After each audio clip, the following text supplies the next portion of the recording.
Assalamualaikum warahmatullahi wabarakatuh. Apa kabar kalian hari ini? Mudah-mudahan kita semua diberi kesehatan oleh Subhanahu wa Ta'ala. Nah, hari ini sebelum kita memulai pelajaran seperti biasa, kita harus berdoa dulu. Itu menunjukkan rasa syukur kita kepada Allah Subhanahu wa Ta'ala. Hari ini kita akan belajar apa ya? Kita akan melanjutkan materi yang sebelumnya, yaitu materi keseimbangan kimia. Tapi khusus hari ini adalah keseimbangan tentang apa aja yang menjadi faktor-faktor pergeseran dari keseimbangan tersebut. Sebelum kita melanjutkan materi faktor-faktor keseimbangan ini, kalian harus mengingat dulu apa itu yang dimaksud dengan keseimbangan, karena kalian telah belajar pada pelajaran yang telah lewat seperti ini. Kemudian kalian perhatikan keseimbangan itu memiliki ketetapan, yaitu yang dilambangkan dengan KC. Kalian juga sudah mempelajarinya seperti ini. Kemudian selanjutnya kalian juga telah mempelajari tentang konsentrasi apa saja yang dipakai dalam keseimbangan kimia ini. Kalau kalian mengingat itu, kalian akan bisa memakai ini dalam keseimbangan atau faktor-faktor keseimbangan kimia. Sekarang kita perhatikan pada dua wadah berikut ini. Wadah pertama, ibu isi dengan 1 liter air. Yang kedua adalah 1 liter air. Kemudian wadah ini kita hubungkan dengan pipa. Kita lihat apakah yang terjadi sebelum diberikan apa-apa. Kalau kalian perhatikan, tidak akan terjadi apa-apa. Karena di sebelah kiri dan sebelah kanan itu sama-sama 1 liter, maka dikatakan setimbang. Tapi setelah kita berikan gula yang di wadah pertama 3 sendok setelah diaduk, kemudian di sebelahnya kita berikan 1 sendok.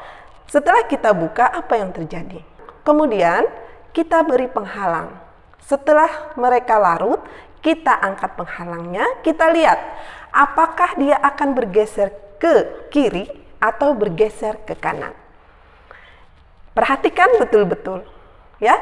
Jika kalian melihat perubahannya, maka dia akan bergeser ke kiri. Jika yang diperbesar adalah sebelah kiri atau pada reaksi, maka dia akan bergeser ke arah hasil reaksi atau ke arah kanan. Begitu pula sebaliknya. Nah, faktor yang kedua itu adalah volume.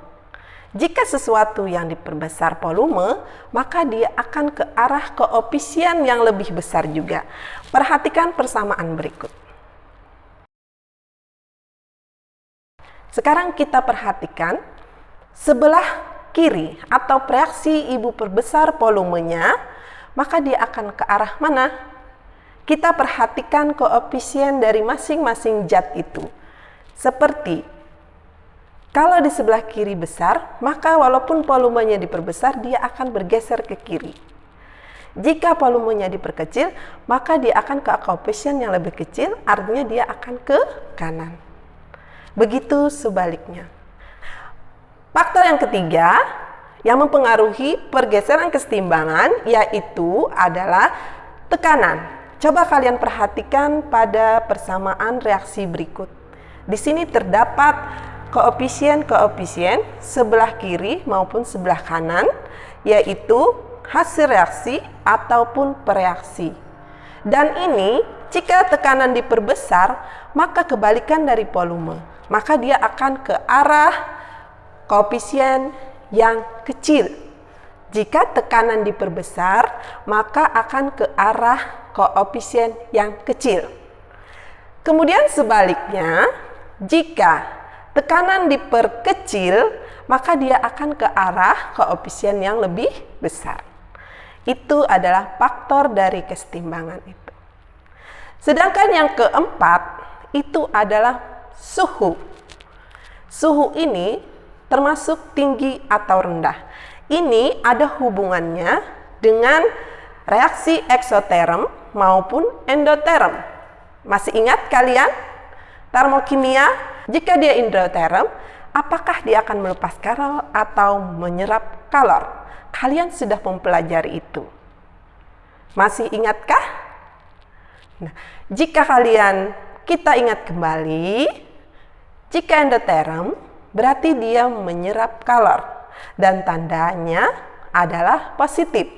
Sedangkan eksoterm dia akan melepas kalor dan akan bertanda negatif atau perubahan entalpinya akan bertanda negatif. Ini akan berpengaruh terhadap faktor yang keempat, yaitu suhu.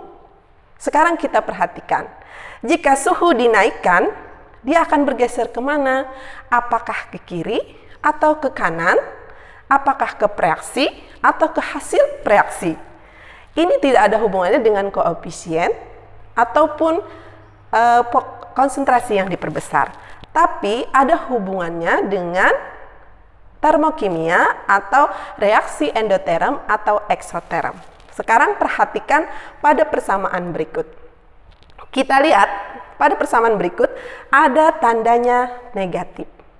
Delta H-nya sama dengan negatif. Maka persamaan ini disebut dengan eksoterm karena dia melepas energi. Ya, perhatikan sekali lagi anak-anakku sekalian. Kita lihat jika suhu dinaikkan akan bergeser kemana dia? Tadi kita lihat suhu jika dinaikkan akan bergeser ke arah hasil reaksi jika delta H-nya positif. Dan jika dia negatif, maka akan bergeser ke arah bereaksi.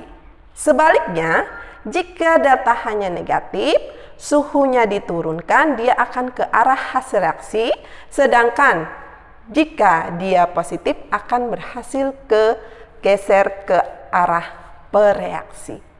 Ya, sekarang kalian perhatikan yang tadi persamaan tadi.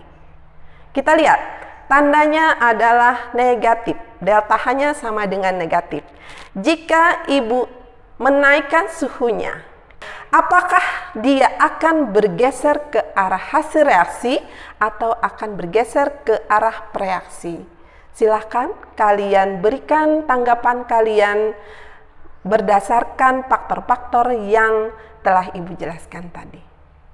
Ya, terima kasih untuk hari ini. Mungkin nanti kalian ada yang ingin ditanyakan, silahkan kalian komen di bawah ini.